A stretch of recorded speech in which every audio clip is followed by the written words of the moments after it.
नमस्कार प्यारे बच्चों, आप सभी का स्वागत है एजुकेशनल वीडियो की जो सीरीज़ निकाली है उसके इस वाली वीडियो में।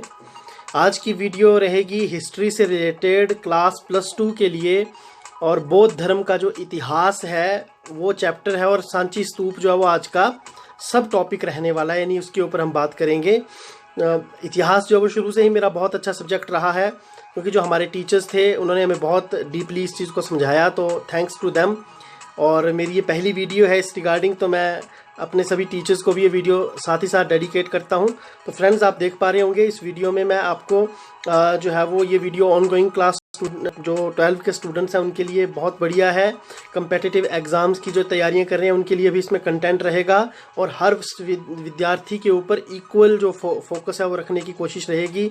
एक्सप्लेनेशन कंप्लीट जो है वो इसमें करने की कोशिश करूंगा, और साथ ही एग्जामिनेशन पॉइंट ऑफ व्यू को भी फोकस करूंगा, और जो इम्पोर्टेंट ट्रिक्स एंड टिप्स हो रहेंगी इसके रिगार्डिंग उनके ऊपर भी हम बात करेंगे। तो ये दोस्तों, मेरा नाम है युद्धवीर टंडन, JBT GPS अनोखा, और आज मैं आपके साथ शेयर करने जा रहा हूँ ये वीडियो। तो मैं उम्मीद करता हूँ कि आपको ये चीज़ समझ आ जाएगी। बच्चों, जब भी हम इतिहास पढ़ते हैं तो इतिहास का विषय पढ़ते समय कुछ एक विशेष शब्दावली है जो उस समय हमसे पूछी जाती है, जो आपको यहाँ पर दिख रही होगी अपने स्क्रीन के ऊपर।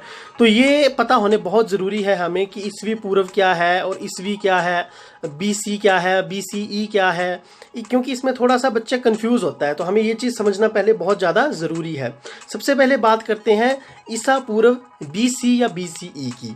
देखिए, ईसा पूर्व का अर्थ है ईसा मसीह के जन्म से पहले का समय, यानी जिस भी डेट के साथ जो है जब BC लग जाता है या ईसा पूर्व लग जाता है या BCE लग जाता है, तो हम ये मान के चलें कि ये जो ईसा मसीह थे उनके जन्म से पहले की बात जो है वो हो रही है। अब इसको आप इस तरीके से भी समझ सकते हैं। देखिए, BC मतलब बिफोर क्राइस्ट, और जब क्योंकि अब ये थोड़ा सा किसी धर्म विशेष की ओर इसका झुकाव है, तो आजकल जो आधुनिक हमारे इतिहासकार हैं वो BCE का जो प्रयोग करते हैं, यानी बिफोर कॉमन एरा, ताकि थोड़ा सा जो है वो इसको सेक्युलर जो शेप जो है वो दी जा सके। अब इसके साथ ही ईस्वी की बात करें, यानी ईसा के जन्म के बाद का समय, एनो डोमिनस, AD मीन्स एनो डोमिनस, और इसको भी कॉमन इरा बोल दिया जाता है, इसको सेक्युलर थोड़ी सी शेप देने के लिए। तो BC मतलब बिफोर क्राइस्ट, यानी क्राइस्ट के जन्म से पहले, और AD मतलब क्राइस्ट के जन्म के बाद का जो समय है। आप टाइमलाइन के ऊपर भी इससे नीचे देख सकते हैं फ्रेंड्स। 600 ईस्वी पूर्व के बाद जो है वो 700 ईस्वी पूर्व नहीं आएगा, 600 ईस्वी पूर्व के बाद 500 ईस्वी पूर्व आएगा, फिर उसके बाद आगे 400 ईस्वी पूर्व, फिर 100 ईस्वी पूर्व। ऐसा करते करते जब 1 ईस्वी पूर्व आया, तो उसके बाद नेक्स्ट जो सन था, जो ईयर था, उसमें जो है वो प्रभु यीशु मसीह का जन्म हुआ, और उसके बाद आगे का जो समय था 1 ईस्वी वो कहलाया, ना कि 1 ईस्वी पूर्व। फिर वो आगे प्लस में चला है, जैसे 2 ईस्वी, 3 ईस्वी, 100 ईस्वी, 200 ईस्वी, 300 ईस्वी, 400 ईस्वी। जैसे अभी कौन सी ईस्वी चली हुई है? 2020। अब आगे 2021 आएगा। तो मैं उम्मीद करता हूँ कि आपको ये चीज़ तो सबसे पहले समझ आ गई होगी। अब आगे चलते हैं फ्रेंड्स। देखिए, ये भी एक बहुत ज़्यादा इंपॉर्टेंट एस्पेक्ट रहता है पूर्वार्ध और उत्तरार्ध का। इसमें भी बच्चे बहुत ज़्यादा कंफ्यूज होते हैं, तो इसको भी मैं थोड़ा सा बताने की कोशिश करूंगा, आप ध्यान से सुने। देखिए, अक्सर कहा जाता है 2020 के दशक में ये चीज़ घटित हुई। जैसे आज अभी हम कौन से दशक में जी रहे हैं? 2020 का दशक, यानी 20 का दशक चला हुआ है ये। अब इसका मतलब ये हुआ कि 2011 से लेके 2020 का जो समय है वो 20 का दशक कहलाएगा, और अब जो अगले वर्ष जो दशक शुरू होगा वो दशक शुरू होगा 30 का दशक, यानी 2021 भी कौन से दशक में आएगा? 30 के दशक में, 22 भी, 23 भी, इस तरीके से। अब इसमें जब 25 से पहले का जो समय होगा उसे हम पूर्वार्ध कहेंगे, यानी कि 30 के दशक का पूर्वार्ध, उससे पहले मतलब आधे से पूर्व का समय। और उत्तरार्ध हुआ जैसे जब हम अभी 2020 में है, तो हम 20 के दशक के उत्तरार्ध में है। वैसे अंत में आ चुके हैं, लेकिन फिर भी उत्तरार्ध में है। तो ये समझना बहुत ज़्यादा ज़रूरी रहता है।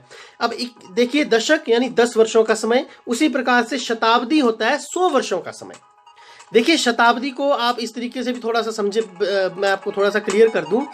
जो जैसे अभी 21वीं शताब्दी चली है, यानी 2001, 2, 3, 4, 5, मतलब अभी 2000 का ही समय चला है, लेकिन इसको क्योंकि 20 शताब्दियां 2000 तक पूरी हो गई हैं, इसीलिए अब आगे की जो शताब्दी चली है वो 21वीं शताब्दी कहलाएगी। ठीक है जी, यानी ये पूरे के पूरे 100 वर्ष कौन सी शताब्दी है? 21वीं शताब्दी। ये शब्द आपको बार बार सुनने को मिलेगा, तो आप इस चीज को समझ लें। जब भी कभी भी कहा जाएगा कि 19वीं शताब्दी, तो आप ये समझे 1800 से आगे का समय। ठीक है, 1901, 1902, ठीक है, ये सारा क्या आ गया? नहीं, वो तो आ गया 20वीं शताब्दी।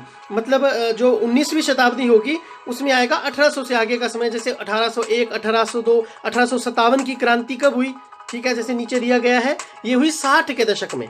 ठीक है जी, तो यानी कि ये उत्तरार्ध हुआ। इस प्रकार से अभी हम जैसे 21वीं शताब्दी के पूर्वार्ध में जी रहे हैं। अभी आधी 21वीं शताब्दी समाप्त नहीं हुई है, 50 से पहले हैं हम।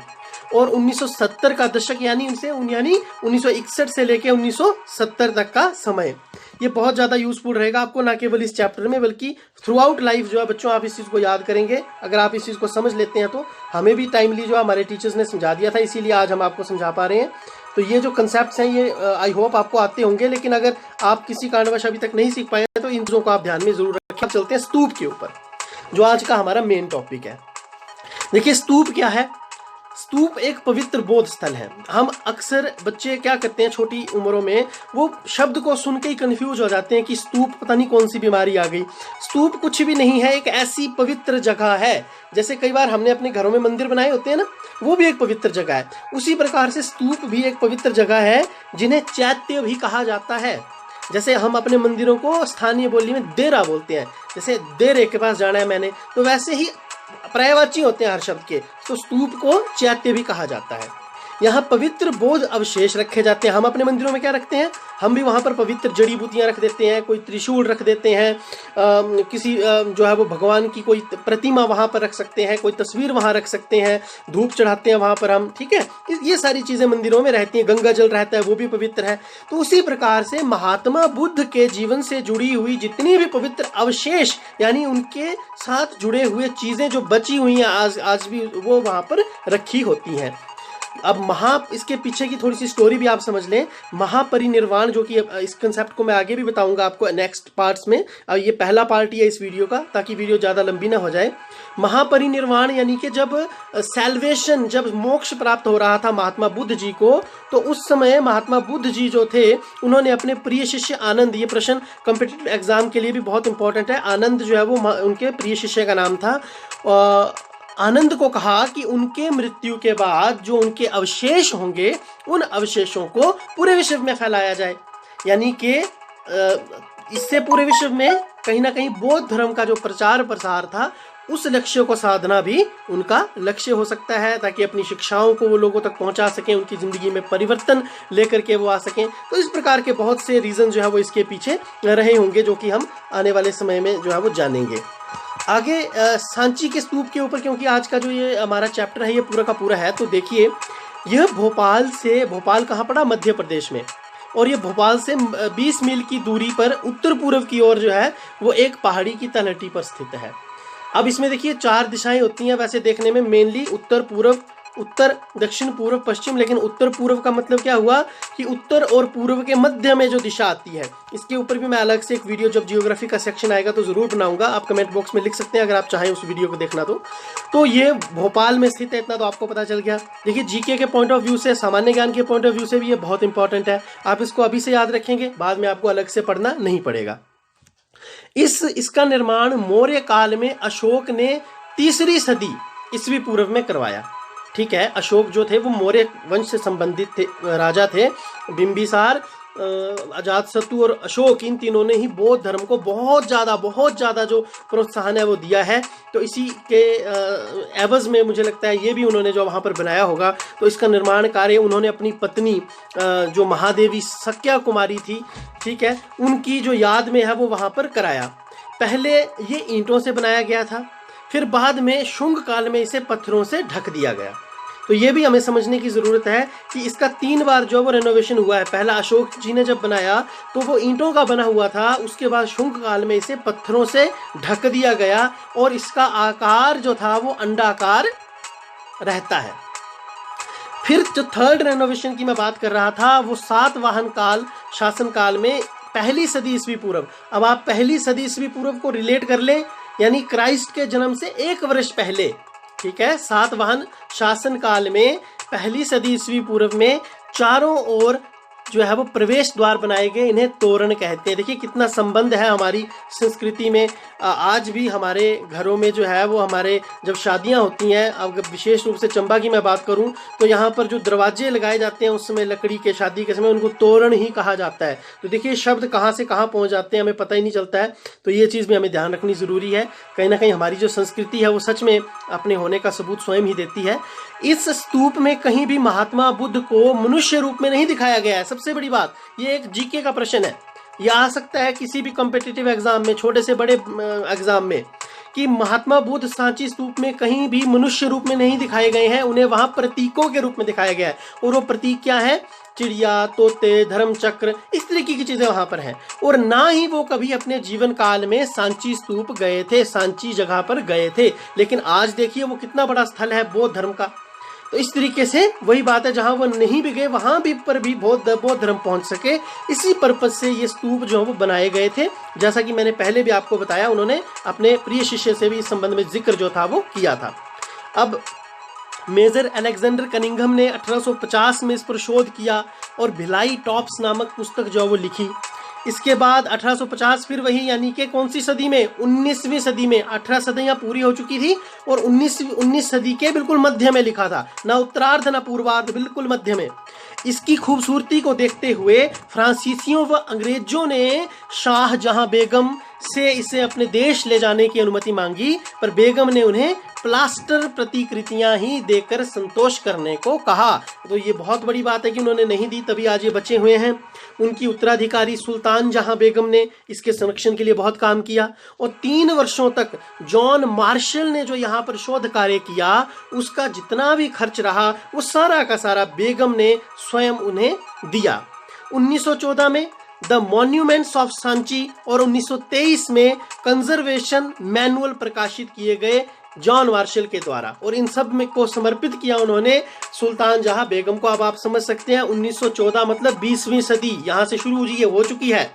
1923 भी 20वीं सदी की बात है और 20वीं सदी का भी पूर्वार्ध की ये बात की जा रही है। इसको हम यहाँ से प्रैक्टिकली भी मैं आपको समझाने की जो कोशिश है वो कर रहा हूँ, ताकि आपको जो है वो समझ आ जाए।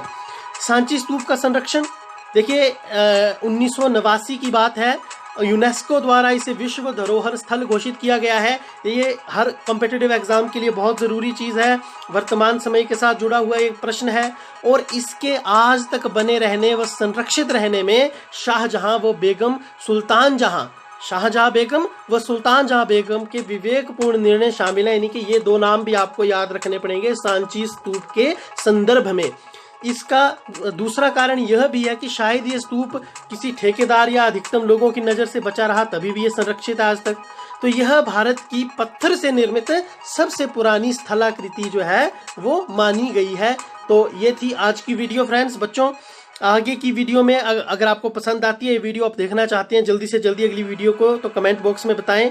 अगली वीडियो में मैं वैदिक धर्म को लूंगा, जिसमें ऋग वैदिक काल का धार्मिक जीवन, उत्तर वैदिक काल का धार्मिक जीवन, उपनिषदों में दिए गए धार्मिक विचार और नियतिवादी, भौतिकतावादी, इन सभी संप्रतियों के ऊपर मैं प्रकाश डालने की कोशिश करूंगा, आपके साथ जुड़ूंगा उसको लेकर के। तो जुड़े रहें अपने मनपसंद चैनल के साथ। चैनल को लाइक, शेयर, सब्सक्राइब करना बिल्कुल ना भूलें, ताकि आप अपनी अगली वीडियो की नोटिफिकेशन अपलोड होते ही पा सकें। ये आपके लिए एक छोटा सा संदेश। और एट लास्ट फिर से गुड बाय फ्रेंड्स, फिर मिलेंगे अगली वीडियो में। जय मां शारदे, विद्या का वरदे, जय Hind. Please, once again, I request all of you like, share and subscribe the channel so that मुझे भी मोटिवेशन मिले। अगर आप इस चीज़ को लाइक करेंगे, शेयर करेंगे, सब्सक्राइब करेंगे तो मुझे भी अच्छा लगेगा। और वीडियो को मैंने अपनी तरफ से कोशिश की है छोटे से छोटा बनाने की, आप इसको पॉज करके भी देख सकते हैं। लेकिन फिर भी मैं आने वाली वीडियोस में और भी कोशिश करूंगा कि ये वीडियोस छोटी बना सकूं। मैं पूरी कोशिश करता हूं। आपके कमेंट मिलते हैं कि मैं जानबूझ के वीडियो लंबी करता हूं, ऐसा नहीं है। कंटेंट ज़्यादा होता है, उसको डिलीवर करने में टाइम लगता है। सो सॉरी फॉर दैट अगर ये वीडियो भी आपको लंबी लग रही होगी तो। लेकिन आप सभी का बहुत बहुत धन्यवाद जो लोग जुड़े हुए हैं।